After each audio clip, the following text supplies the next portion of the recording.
All right, welcome back to the Jason Gray Show. Let's go ahead and talk about the Tesla Investor Day that happened yesterday and the drama around what happened. And again, in this video, this is not financial advice. This is just my opinion, so don't take any of this to heart. All right, so it was 4 hours long, which thank goodness I didn't watch all 4 hours. I started watching it.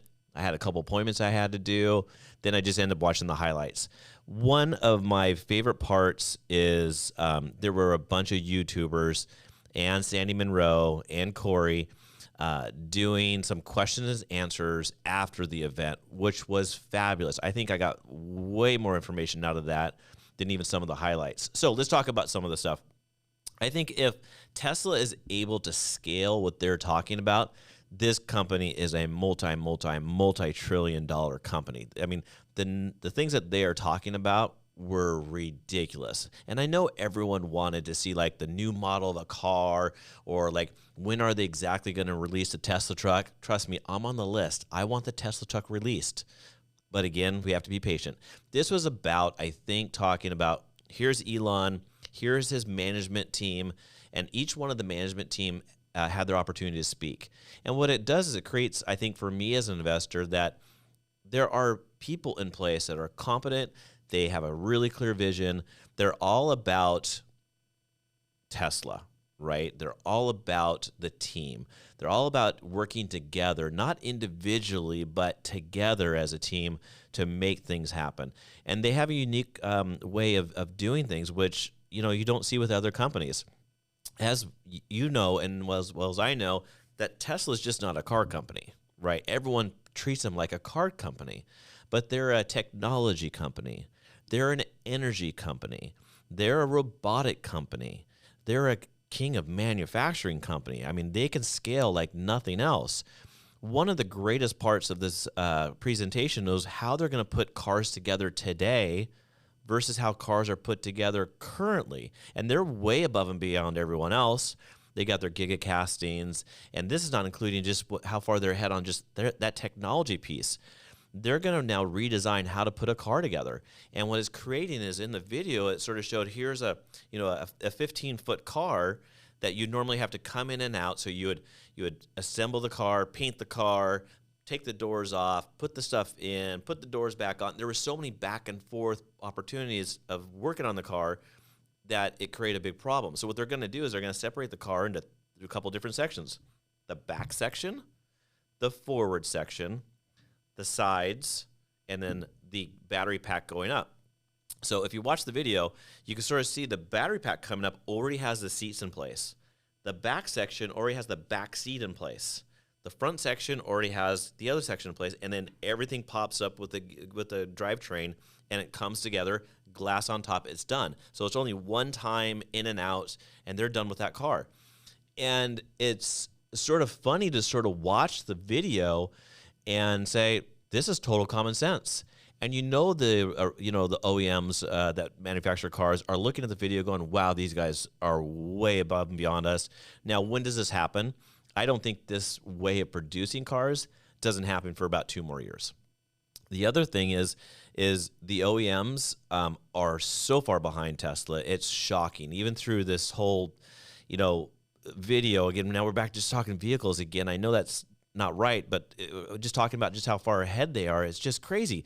So then you take a look at all cars about 70 years ago were on a 6-volt system. And now all the cars in the last 70, 80, 90 years have been on a 12-volt system. So we all know 12-volt batteries for our cars, and you jump it and everything's easy around 12 volts on your cars. Tesla's rolling into a 48-volt system. Yes, that's right, 48 volts, which sounds crazy, but I guess it creates an opportunity is taking these big cables and making them all small cables. Makes the car lighter, makes it more efficient. The cost of that product is so much cheaper too. And they were talking about how much less expensive their cars are now, how much less expensive their cars are going to be in the future. And Sandy Monroe and Corey had some really, really good insights. If you have the opportunity to watch some of their videos and the things that they are seeing when they did the factory tour, they saw things that no one else saw. They saw in a couple of the slides, the videos, some technology that is not being used right now. And so that piece of the puzzle was crazy. Okay, so now let's get off the cars. Let's go ahead and talk towards the sustainable energy piece of the puzzle.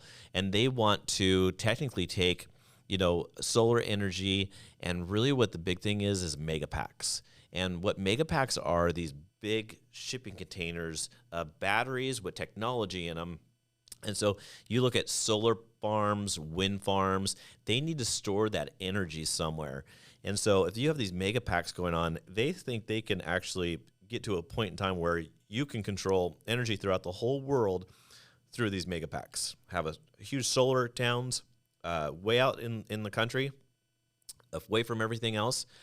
Build those solar packs to store the energy, and then you can pull the energy off of that. And the amount of money they're talking about spending is crazy, but they were talking about if their projections are right, and they never gave a timeline for all these things, by the way, not like an end date, but they were talking out 48 million megapacks. And in their literature on their spreadsheets and the pictures that you saw, they have different versions coming on.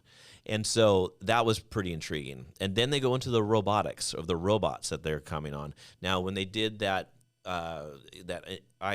Intelligent Day, 3 or 4 or 5 or 6 months ago, they had a robot there, but that robot was not moving and would only do some basic functions. In the video, you had 3 of these robots, one that looked like it was on a table being worked on, and then you had these 2 other robots working and walking to the other robot and actually creating and building this robot. Now, one of the statements he did say is there could be possibly at some point in time more robots than humans in the world. That's a crazy number, right? We're talking about 8 billion people. What does that really look like? And so he says there's such a paradigm shift that we are just not really seeing. And so this investor day, everyone said how boring it was, and they wanted to see that new, Model 2 car, and what does that look like? They did give out some information about the new factory in Mexico, which was fabulous, and everyone was super excited about that. But if you can think that they could do a quarter or a half of what they're actually projecting to do out here, this company is worth trillions upon trillions of dollars. That's not even talking about the full self-driving aspect or the robo-taxis, the Boring Company, all the rest of the stuff that they've got going on. But if you take a look at these, again, they're not a car company. They're not an energy company. And I think it's just crazy to me how different, tentacles they've got out there in the world. They're trying to take the existing Model 3 car and drop it down in 50% cost. Now, that's not going to be that low-cost car, but it could still be able to create margins. That low-cost car is, United States, we have big cars here. And Europe and Central America and in India and Asian countries, the cars are really small there. And that's what that next version car is. And they call this second-generation car that they're going to be rolling out. It will be a completely different technology, different drivetrain. Everything's going to be different on it. And when that should be rolling out, I think that's going to be created out of that Mexico location. So anyways, the stock got hammered today, right? It was down dramatically. It was down $11 or $12 a share today. This is a temporary blip. I think big scheme of things, we get past this day. People forget about it over a couple of days. And then things are going to come out. Elon's eventually going to come at the end of the year saying he's done with Twitter and he'll assign a CEO for that company. People will be super excited about that. You got, probably July, August, September, the Tesla stock starts rolling out on the production lines. There will be, of course, that lithium factory that they started, and everyone said it would take them 2 to 3 years to get that thing up and running. They said by the end of 2023, that thing will be up and running and producing. I mean, the numbers are staggering. The amount of money they're putting into building and scaling this company is great. And that's the reason why they're not doing the buybacks. I know everyone wants them to do the stock buybacks, but they need that capital to grow and scale. Eventually, the buybacks will come, but right now they're growing and scaling. Stock prices, don't worry about that, what's happening today. Over time, like I said, I'm out at least 2030 to 2032 before I have to start worrying about what was that stock doing. And I think that stock price is going to be like a stupid number. And I won't tell you my number because I think it's a stupid number, but it's going to be a big number. I sort of sound like Donald Trump there a little bit. Gosh, this is so weird. Anyways, I hope you enjoyed this video. Dana's laughing at me. I appreciate that. Like and subscribe. Tell me what you think about the video, and we'll talk more about Tesla later this week. Bye-bye.